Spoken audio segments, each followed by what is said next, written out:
Elle, c'est Zazibel. Zazibel qui... Des collègues qui appellent...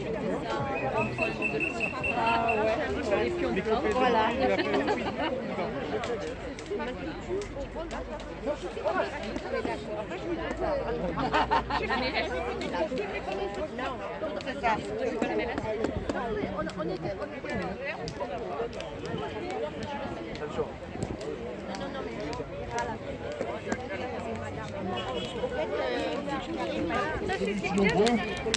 Je vois que la flamme jaune n'est toujours pas éteinte. On aime penser qu'elle se ravive de jour en jour. Donc c'est sur ce genre d'opération qu'on recrée du lien. C'est sur ce genre d'opération qu'on se retrouve, qu'on échange et qu'on essaye d'avancer dans l'esprit du 17 novembre 2018. On a subi beaucoup de violences, on a subi beaucoup de revers, mais on continue et on ne lâchera pas. Donc je vais laisser la parole au collectif de Réinfo Covid en les remerciant d'avance pour leur intervention qui arrive, parce qu'on va essayer de redynamiser un petit peu de cette manière en faisant venir des intervenants comme Réinfo Covid, etc., sur la justice, sur le droit, etc. Donc je leur laisse la parole et je les remercie encore. Merci. Merci d'être aussi nombreuses, nombreux. J'ai vu qu'il y a des enfants aussi, c'est super. Merci de venir en famille. Non, je mets en haut. Un peu de la fumée, là. C'est une première fois pour moi. Donc, un petit peu d'indulgence, s'il vous plaît. Je m'appelle Vincent Fourneret. Je représente voilà, le collectif Réinfo Covid en PACA, Sandra. Je suis thérapeute. J'habite au Bosset, je suis thérapeute dans toute la région, dans le Var. Et en tant que thérapeute, je suis là pour prendre soin des gens. Et contrairement à ce qu'on entend souvent autour du collectif, en tant que thérapeute, j'ai aucun conflit d'intérêt, je ne suis pas médecin, je ne prescris pas. J'ai été contacté par aucun laboratoire, donc je parle vraiment en mon nom et complètement libre. C'est important de le préciser par rapport à tout ce qui se passe aujourd'hui. Donc, le collectif Réinfo Covid a été construit, élaboré avec quelques personnes au départ sous la forme d'une allocratie. Qu'est-ce que c'est qu'une allocratie? C'est une forme d'organisation où chaque individu constitue un tout et où le tout est constitué par chaque individu. Ce qui veut dire par exemple que, pour vous donner une analogie, une lettre va constituer un mot va constituer une phrase, et ainsi de suite, jusqu'à former un livre, et plusieurs livres vont constituer une bibliothèque. Et la bibliothèque ne serait rien s'il n'y avait pas cette lettre, et inversement. Donc chaque individu est important. Chaque individu constitue ce collectif, et il ne serait rien si on n'était pas là tous ensemble. Le collectif fonctionne donc de façon, j'ai envie de dire, horizontale. Il n'y a rien de vertical. Le pouvoir est vraiment partagé au niveau de chaque individu. Il y a plusieurs cercles représentés par des scientifiques, des professeurs, des médecins, des enseignants. Il y a aussi des représentants des ARS. Il y a des hauts fonctionnaires qui nous ont rejoints. Voilà, globalement, des hommes, des femmes, nous, vous, nous tous. Des citoyens, en fait. Voilà ce qui constitue aujourd'hui le le collectif. Et c'est aussi, ce collectif, eh bien, une réunion de plusieurs collectifs. Il y a des collectifs amis qui nous rejoignent de plus en plus, et ça au niveau national. Donc quand je parle, moi, là, aujourd'hui, en tant qu'individu, derrière moi, il y a des dizaines, des centaines, voire maintenant plusieurs milliers de personnes. C'est ma parole, mais soutenue par tous ces citoyens au travers de la France. Merci. Et ce collectif, il a bien sûr aussi une raison d'être. On ne serait rien si, ou ce collectif ne serait rien s'il n'y avait pas une raison d'être. Et ces raisons d'être, elles se sont construites sur un constat assez simple. Le collectif, lui, il est né il y a environ 4 ou 5 mois, donc c'est relativement récent, mais au final, il y avait déjà eu un confinement. On parlait déjà du Covid. Et ce constat simple est que, finalement, lorsqu'on sortait dans la rue, globalement, vous voyez, regardez autour de vous, quand vous repalpez du réel, il ne se passe pas grand-chose finalement. Tout le monde est relativement là, consentant, en bonne santé, sain de corps et d'esprit. Voilà, donc on s'est dit, il y a quelque chose qui ne va pas. En sortant, en regardant dehors, finalement ça ne correspondait pas du tout la réalité avec ce qu'on entendait à la télé. Et finalement aussi, ce premier confinement nous a permis de remettre en question aussi certaines croyances. On s'est retrouvés enfermés chez nous. Il a bien fallu se poser certaines questions, réfléchir, se réouvrir, constater que, oui, il y a quelque chose qui ne va pas. Ça nous a permis aussi à certains, en se posant, en étant enfermés chez soi, de s'ouvrir, de commencer à réfléchir aussi avec son cœur.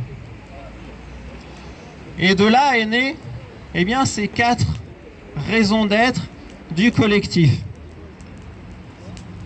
La première, ça a été de se dire qu'il fallait sortir les gens de la peur. Tous autant qu'on est, on peut avoir peur. Peur de différentes choses, de différentes façons. On est tous humains et Sandra vous en parlera tout à l'heure. La peur est finalement un signal, un message. Il y en a qui vont avoir peur, peut-être du virus, mais ce ne sera pas la majorité. Il y en a qui ont peur pour leur emploi. Il y en a qui ont peur pour leurs enfants, pour leurs grands-parents. Il y en a qui ont peur simplement pour leur famille. Il y en a qui ont peur peut-être aussi de perdre leur emploi, que leur petit commerce va fermer. Donc l'une des premières raisons que s'est fixé le collectif, ça va être de sortir les gens de la peur. Ensuite, la deuxième raison d'être, ça va être de réouvrir le débat démocratique et le débat scientifique. Réouvrir le débat démocratique. Est-ce que vous pensez qu'il est normal que des lois passent à 3 heures du matin avec 30 députés? Est-ce que vous pensez que des décrets soient passés comme ça de façon unilatérale, alors qu'en France, il y a quelque chose qu'on appelle le Parlement? Assemblée nationale, Sénat, voilà, pour que les lois soient votées, normalement, il y a des allers-retours qui sont faits. Et visiblement, aujourd'hui, c'est plus le cas. Donc l'idée, c'est de réouvrir le débat démocratique. Simplement de se poser des questions, réfléchir. Est-ce que tout ça a un sens? Est-ce que tout ça est normal? Réouvrir aussi le débat scientifique. Qu'est-ce que ça veut dire? On entend tout un tas de choses au sujet de molécules qui, visiblement, d'après ce que disent certains, pourraient soigner. Mais aujourd'hui, les médecins, même eux, ne savent plus du tout comment faire, à quel saint se vouer. Même les grands magazines, les grandes revues scientifiques ne sont plus vraiment suivis par les uns et les autres. On y lit tout et n'importe quoi. Donc les médecins, ils savent même plus vraiment comment prescrire. Est-ce que j'ai le droit de guérir les gens? Est-ce que j'ai le droit de prescrire telle ou telle formule, molécule? Donc réouvrir le débat scientifique aussi. Et troisième raison d'être, c'est d'infléchir la politique sanitaire. Qu'est-ce que ça veut dire réouvrir infléchir la politique sanitaire? Ça veut dire qu'on veut tendre vers quelque chose de beaucoup plus juste et de beaucoup plus proportionné. Lorsqu'on vous annonce qu'il va falloir que vous soyez confinés, lorsqu'on vous annonce que le vaccin va sauver des vies, ou lorsqu'on vous annonce que finalement il faut constamment porter un masque, et au bout d'un an on se rend compte que finalement ok, tout le monde porte des masques mais ça n'a pas changé grand chose. Qu'est-ce que ça veut dire donc infléchir la politique sanitaire? Ça veut dire se poser des questions au sujet des bénéfices et des risques qui sont pris sur telle ou telle chose, comme le confinement. Est-ce qu'il est plus bénéfique de confiner les gens par rapport aux risques que ça peut engendrer par rapport à la santé physique, mentale des uns et des autres? Fermer les commerces, quel est le bénéfice, quel est le risque? Laisser les enfants constamment avec un masque toute la journée en classe, quels sont les bénéfices, quels sont les risques? C'est ça, infléchir la politique sanitaire. Et quatrième raison d'être, ça va être de mettre les gens en lien. Pourquoi mettre les gens en lien? C'est pour ça qu'on est là aujourd'hui avec Sandra pour vous parler du collectif. Vous êtes déjà un collectif.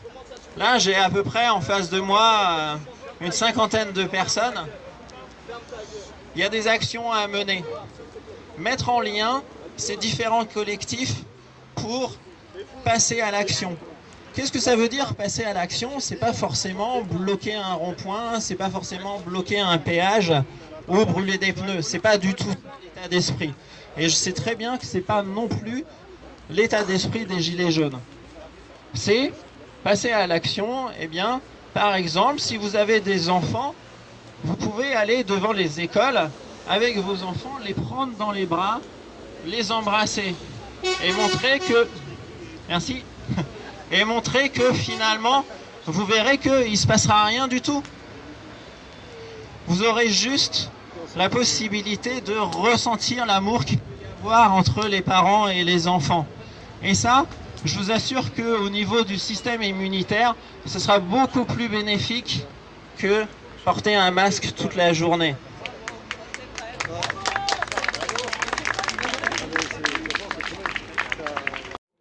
Bonjour tout le monde. Alors, moi c'est Sandra Gillière, donc oui, je suis aussi là pour représenter le collectif Après Covid. Et je suis aussi là et avant tout, je pense, parce que je suis une soignante dans l'âme. Je suis infirmière, actuellement libérale, mais j'ai travaillé pendant 7 ans, 9 ans en service de réanimation polyvalente. Et j'ai également fait des nuits supplémentaires à l'issue de ce premier confinement en réanimation là où je travaillais précédemment. Donc j'ai le volet chez le citoyen, chez les personnes âgées à domicile. J'ai le volet PA polyvalente avec l'état de Covid. Je suis également pompier volontaire depuis 20 ans et je suis également thérapeute. Je suis thérapeute en bioénergétique parce que je veux soigner autrement. Voilà.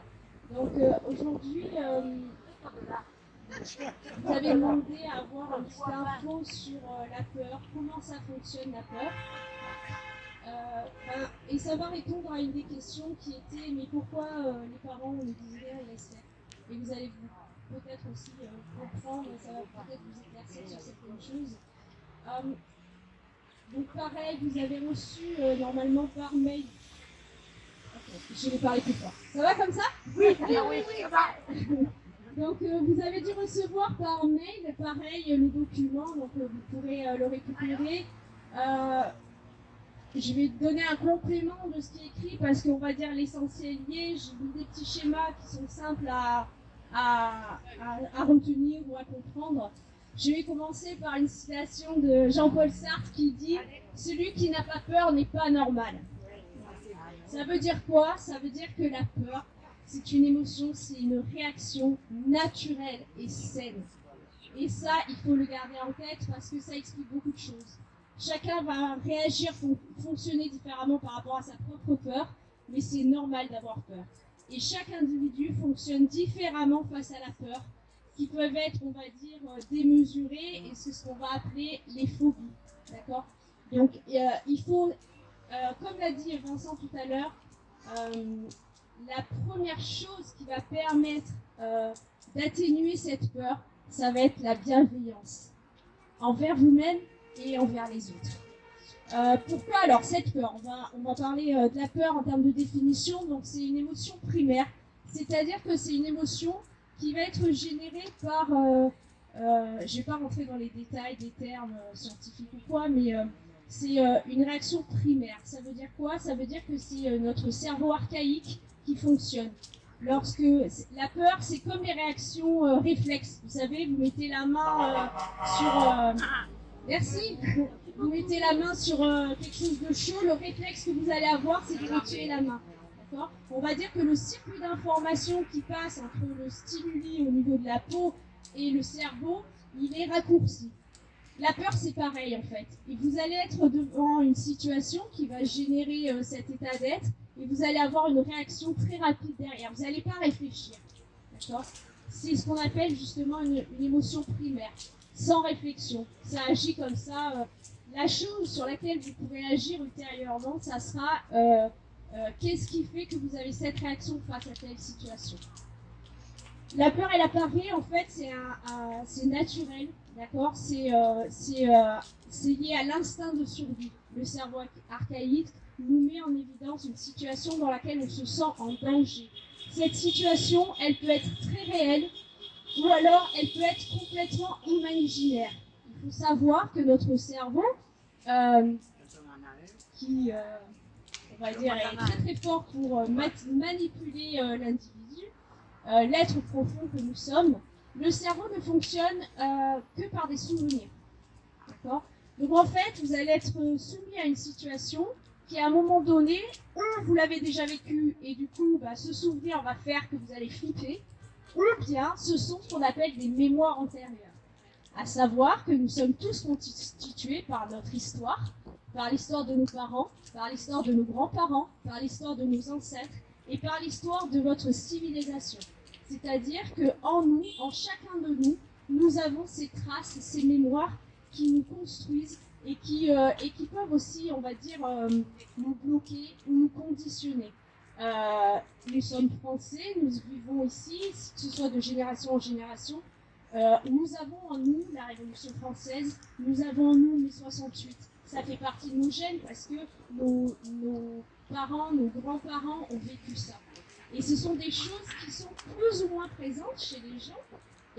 Et ça, c'est quelque chose dont il faut tenir compte. Il n'y a pas que notre histoire qui rentre en ligne de compte, d'où la difficulté de faire des profils types. Chaque individu fonctionne différemment. Il y en a qui vont avoir peur de l'araignée, l'autre ça va être du requin, et l'autre ça va être le vertige. Peu importe. Ça rappelle en fait des mémoires que nous avons en nous. D'accord? D'où cette indulgence et cette bienveillance. Dans tous les cas, cette mémoire, en fait, c'est en lien pour nous permettre de nous adapter à ce qui se passe autour de nous et à ce qui se passe à l'intérieur de nous. La peur est un signal qui nous fait dire que là, j'ai peur, dans cette situation, j'ai peur. Ça veut dire que à l'intérieur, mon organisme se sent en danger. Ça veut dire qu'il y a un déséquilibre à l'intérieur de moi. Pour qu'on puisse, on va dire, réagir entre ce qui se passe à l'extérieur et ce qui se passe à l'intérieur, en fait, cette situation déstabilisante qui n'est plus du tout harmonisée, notre organisme va générer des hormones, mais des réactions. Cette réaction de peur, qui est très physiologique, va générer des réactions qui justement vont nous permettre de nous adapter face à une situation qui pour nous est dangereuse. Est-ce que jusque-là c'est bon? Vous avez des questions, n'hésitez pas, hein, surtout si je suis pas claire, dans mes explications. Il y a un terreau à la fin. Hein. Ouais. Alors, donc vous pouvez voir, ou ceux qui l'ont déjà vu dans le mail, je vous ai mis des petits schémas. Pourquoi? Parce que la peur, c'est quelque chose qui est physiologiquement, on va dire, bien cadré. Vous avez différents organes qui rentrent en compte, et du coup, c'est hyper simple de comprendre ce qui se passe à l'intérieur de nous. Pour comprendre la peur et pour pouvoir travailler sur cette peur ou pour pouvoir faire face à cette peur ultérieurement et s'en libérer, il faut être à l'écoute de ce que vous vivez à l'intérieur et ce que vous ressentez dans votre corps. Émotionnellement, vous avez peur, votre corps va réagir de certaine façon. Quand j'ai peur, qu'est-ce qui se passe? Je vais avoir le cœur qui va commencer à battre la chamade. D'accord? Le cœur qui bat la chamade, c'est uniquement pour augmenter le flux de sang, pour pouvoir alimenter de manière plus importante les organes qui vont nous permettre de réagir rapidement. Quand on est face à une situation qui nous fait peur, la première réaction, enfin la réaction réflexe, ça va être la fuite. D'accord? Il y a un danger, on s'en va quoi, on va pas rester devant le danger. D'accord? Sauf s'il y a une situation anxiogène qui nous fige. D'accord? Ce qui est aussi une réaction. Donc, on est exposé à quelque chose qui nous semble être un danger. On va avoir le cœur qui va battre la chamade. Nous allons avoir, en fait, au niveau hormonal et au niveau des différents constituants de l'organisme, on va avoir l'adrénaline qui va augmenter. D'accord ? Alors, sans rentrer trop dans les détails, mais en règle générale, l'hormone du stress, donc que ce soit la peur ou d'autres, la tristesse, la dépression ou toutes ces choses, on va dire, désagréables et négatives, l'hormone du stress en général, ça s'appelle le cortisol. Ce cortisol, on peut le réguler aussi par l'alimentation, par l'activité, par tout ce qu'on va faire pour justement être en harmonie et zen à l'intérieur de soi. Donc, c'était une petite aparté. Donc, lorsque l'on va avoir du stress, donc il va y avoir une pointe d'adrénaline qui va nous permettre justement d'augmenter le rythme cardiaque. Il va y avoir la possibilité du coup d'avoir de l'énergie pour fuir. Le rythme respiratoire va s'augmenter. Hein, on est en hyperventilation, on va respirer beaucoup plus rapidement. Ça va nous permettre d'oxygéner davantage les organes justement pour générer de l'énergie face à ce danger et pouvoir réagir en conséquence. Vous allez aussi avoir la verbalisation, c'est-à-dire on va crier. Pourquoi? Tout simplement parce que ce qui se passe à l'intérieur c'est trop fort. Il faut que notre corps il exprime, il faut qu'il extériorise ça. Donc le cri c'est quelque chose de tout à fait naturel quand on a peur. D'accord? Parce que c'est l'expression de cette souffrance intérieure qui est trop importante et il faut que ça sorte. Donc il y a le cri, il va y avoir donc aussi quelque chose, par exemple le cerveau qui va avoir une activité, une acuité qui va se développer. C'est-à-dire que très rapidement, il va être en alerte et donc il va donner des infos hyper rapidement pour réagir hyper rapidement. Et on va avoir aussi, je vous ai parlé du cri, vous allez avoir aussi les yeux écarquillés. Alors, on a peur. Eh bien, ces yeux écarquillés, en fait, ils ont une symbolique aussi. Ça permet de rendre plus vigilance la vision. C'est-à-dire que inconsciemment, en fait, le fait d'avoir les yeux écarquillés, ça va nous permettre d'enregistrer beaucoup plus d'informations que ce qu'on pense. Enfin, notre cerveau va enregistrer beaucoup plus d'informations. Et ça va nous permettre d'avoir un champ visuel plus large de ce qui se passe, mais aussi de la manière dont je vais pouvoir m'échapper et par où je vais pouvoir m'échapper, me soustraire de ce danger. Donc toutes ces réactions, elles ont une signification et elles vont générer en fait une action derrière. C'est ok pour tout le monde jusqu'à présent? Vous avez des questions? Non, je continue? On n'a pas peur. Donc, comment gérer cette peur? Parce que après tout, c'est bien, on sait, on a tous peur, tous ces états d'être, on les a un jour ressentis pour une raison ou pour une autre. Et c'est vrai que, bah ouais, on a peur, mais qu'est-ce qu'on fait avec cette peur? Donc, ce qui est important, c'est justement de ne pas voir ça comme quelque chose de négatif et vous dire, bah, j'ai peur. Ça veut dire que par cette peur, je régule un peu les choses à l'intérieur de moi pour avoir plus d'harmonie et retrouver, on va dire, un fonctionnement organique, stable par rapport à ce que je vis à l'extérieur. C'est vraiment l'interaction entre mon monde intérieur et le monde extérieur. L'important dans la gestion de la peur, ça va être de ne plus avoir peur. De ne plus avoir peur. Et ce travail où ça va être fait a posteriori. On est bien d'accord que quand on est devant un danger, qui nous semble quelque chose de dangereux, bah, c'est pas là où on va dire alors pourquoi j'ai peur, non mais là bon alors il faut que je me calme. Non, on va avoir un danger, ça va être une réaction en réflexe, on va agir en conséquence. Par contre, après, rien ne nous empêche de dire ok, bon là j'ai eu peur, mais finalement peut-être est-ce que ma réaction elle a été adaptée en fait, bien, pas bien, normal, pas normal, c'est pas du tout la question. C'est est-ce que j'ai eu une réaction adaptée à la situation. Par exemple, une personne qui a peur d'une araignée ou dire j'ai une araignée, je crie, je pars en courant, ok.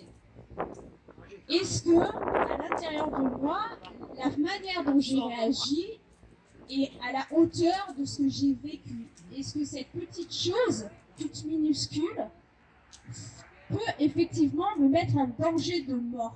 Parce que l'instinct de survie, c'est bien ça. L'instinct de survie, ça veut dire qu'à un moment donné, on se sent en danger de mort. Et donc, on va réagir en conséquence. D'accord?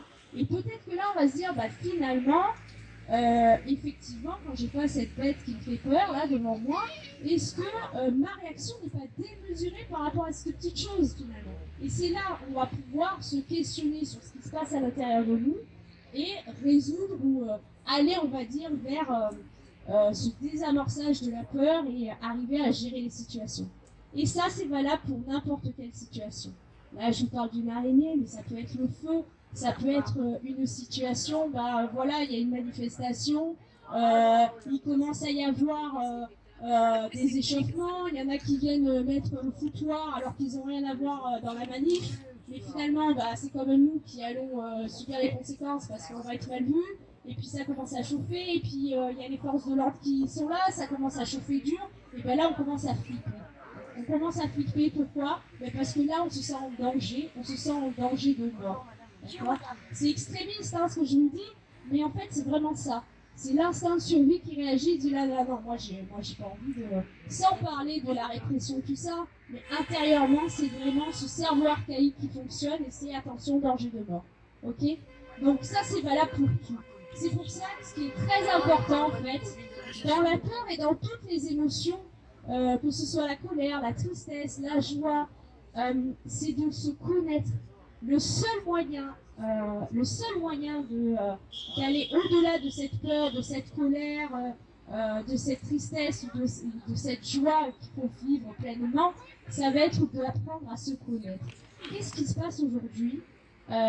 Pourquoi les gens sont si mal? Tout simplement parce que beaucoup de personnes ont perdu cette notion de qui je suis, qu'est-ce qui se passe à l'intérieur de moi, tout simplement parce qu'on n'arrête pas de nous dire toi tu penses qu'à toi, tu penses qu'à ta petite personne, c'est pas bien de penser à soi, faut penser aux autres, faut être solidaire, sinon t'es égocentrique, t'es narcissique, on est d'accord? Oh. Vrai. Donc, ou la culpabilité. Ouais. Donc, en fait, non. Le meilleur moyen pour être adapté à ce qui se passe autour de nous, ça va être de se connaître. De se connaître et d'être à l'écoute, voilà, et d'être à l'écoute de ce qui se passe à l'intérieur de nous. La clé, elle est là. La clé, elle est à l'intérieur de nous. Et je vais même aller plus loin, parce que c'est mon leitmotiv dans les soins. La clé, elle est dans notre cœur. Je suis d'accord là. Merci.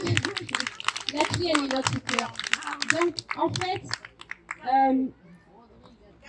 le collectif, il a vraiment, on va dire, ce leitmotiv, et moi, c'est vraiment ce qui me tient à cœur, c'est la bienveillance et la non-violence. Donc, il y a des gens qui vont avoir peur, et du coup, par leur peur, ils vont rester prostrés et ils ne vont pas agir. Eh bien, c'est ok, parce que la personne, elle n'est pas capable d'aller plus loin parce que c'est trop pour elle. Elle n'arrive pas à la gérer, cette émotion. Il n'y a pas de souci. Je l'entends, je t'écoute. Si tu veux, on en parle. On peut essayer de discuter et de voir qu'est-ce qui fait que ça te bloque.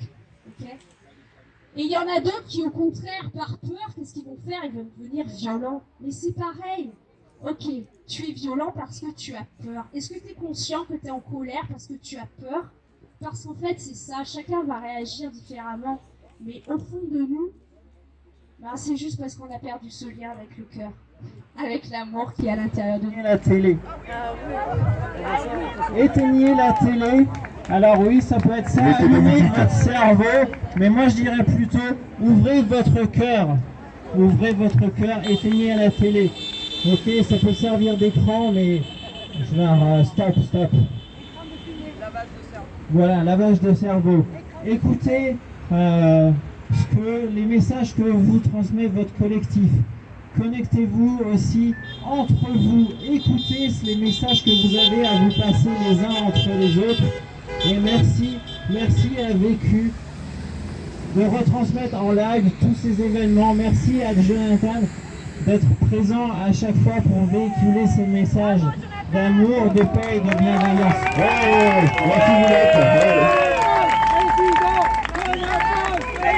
Et merci de votre accueil, Gilets jaunes de Bandol. Avec Vécu, on a vécu la peur. Et pour Vécu, allez. Allez, c'est parti pour la chanson.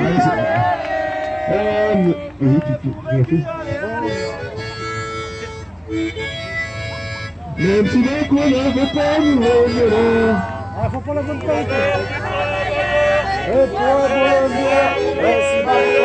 Même si ma qu'on n'avait pas nous reviendrons. On est là. Même si ma qu'on n'avait pas nous reviendrons. Les travailleurs pour un monde meilleur. Même si ma qu'on ne veut pas nous, on est là. On est là. Le chant, oui. On est là. Même si Macron ne veut pas nous, on est là. Pour l'honneur des travailleurs et pour un monde meilleur. Même si Macron ne veut pas nous, on est là. On est là. Même si Macron ne veut pas nous, on est là. Pour l'honneur des travailleurs et pour un monde meilleur. Même si Macron ne veut pas nous, on est là.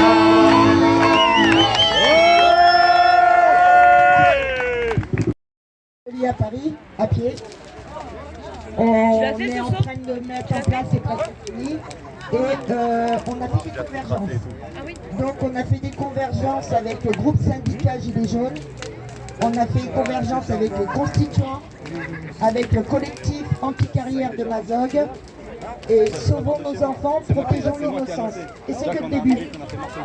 Donc on a écrit un texte, c'est pas moi qui l'ai écrit, je le lis seulement. Vous nous demandez pourquoi nous sommes toujours dans la rue. Quelle blague.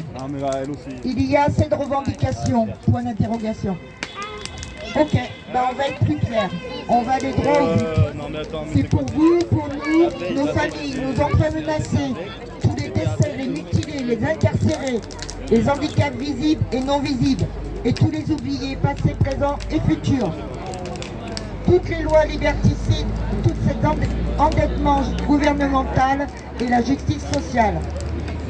On défend de la jeunesse à nos anciens qui, ne l'oublions pas, se sont battus pour nos droits acquis de notre beau pays, la France. Alors ça suffit, on renverse la pyramide pour le peuple et avec le peuple pacifiquement. La résistance et les déterres, nous allons chercher la vérité acquis de droit et sortirons pour protéger le peuple et mettre carte sur table. Ce n'est pas un jeu, c'est notre avenir, votre avenir qui est en danger. Merci. Merci bien. Le rond-point est là, qui est là? Non, parce que c'est pas sujet là tout de suite, tu vois, parler sur la terre et tout ça. C'est pas long.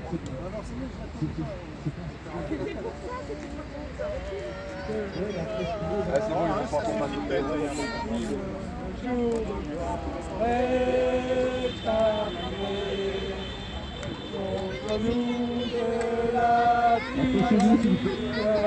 C'est pour ça que je vais...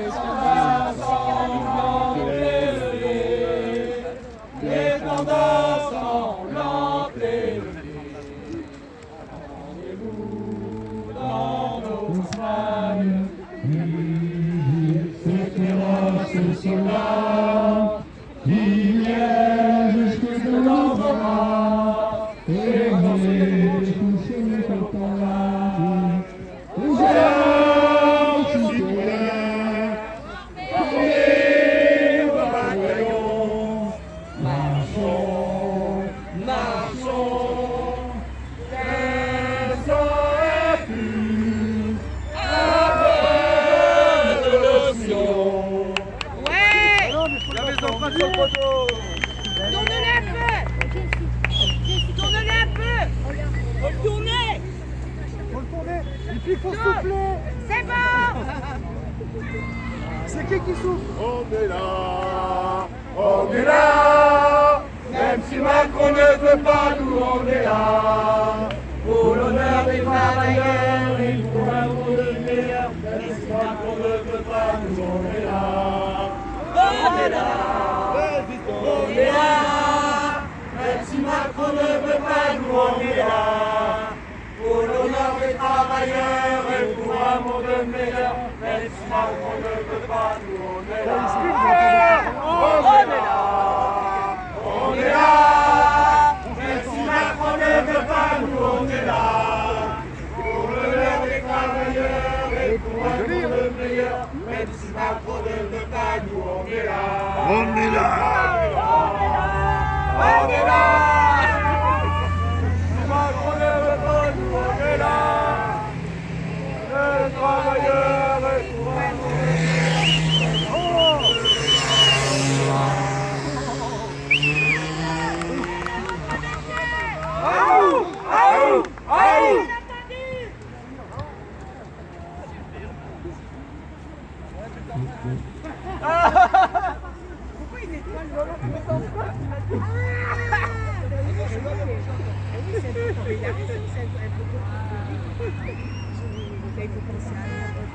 Ça y est, c'est officiel. C'est officiel. pris en charge surtout dans la sensibilité, dans le lutte, les gilets jaunes en particulier, mais dans plusieurs luttes différentes, pas seulement les gilets jaunes. Oui, non, il n'y a pas que les gilets jaunes. Les gilets jaunes, on a fait réfléchir, on a vu le monstre qu'on avait en face de nous, on l'a vu 2 ans avant le Covid, le monstre. Donc avec le Covid, il s'est révélé en tant que monstre qu'il était.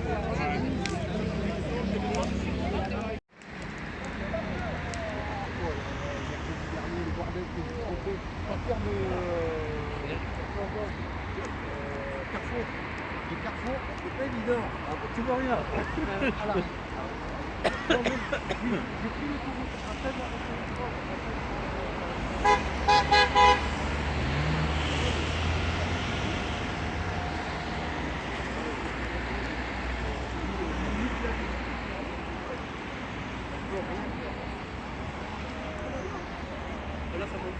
celui-là, il est...